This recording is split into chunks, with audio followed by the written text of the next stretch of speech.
কমলা একটি রসালো ফল, আর এই কমলা নিয়ে প্রতি বছর খেলায় মেতে ওঠে ইতালির উত্তরাঞ্চলীয় একটি শহর ইভ্রিয়া। ঐতিহ্যবাহী এই কমলা যুদ্ধ খেলায় স্থানীয় বাসিন্দা সহ বিভিন্ন দেশের পর্যটকরা অংশগ্রহণ করে।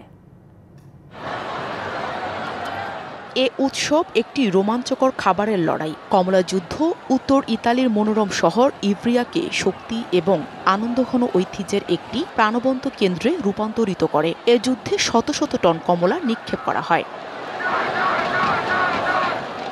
দ্বিতীয় বিশ্বযুদ্ধের পর কমলা যুদ্ধ একটি বিশাল উৎসবে পরিণত হয় ইতালিতে, যা কেবল স্থানীয় ইতিহাসই নয়, বরং স্বাধীনতার জন্য স্থায়ী লড়াইকেও মূর্ত করে তোলে। বিশ্বজুড়ে হাজার হাজার দর্শনার্থীকে আকর্ষণ করে এই উৎসব।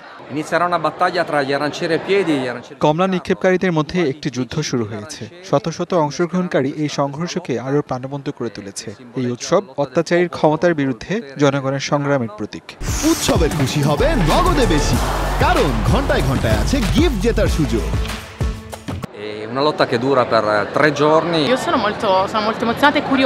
আমি খুবই উত্তেজিত এবং কৌতূহলী, কারণ আমি এটি আগে কখনো দেখিনি। এটি আমার প্রথমবার, তাই আমি দেখব কি ঘটে।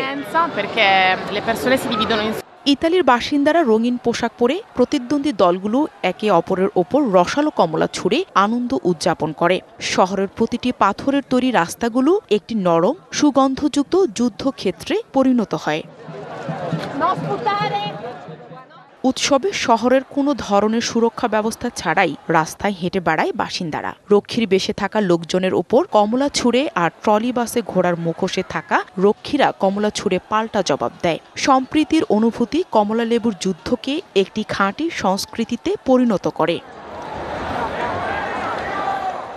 Nahida Rinthi, DBC news desk.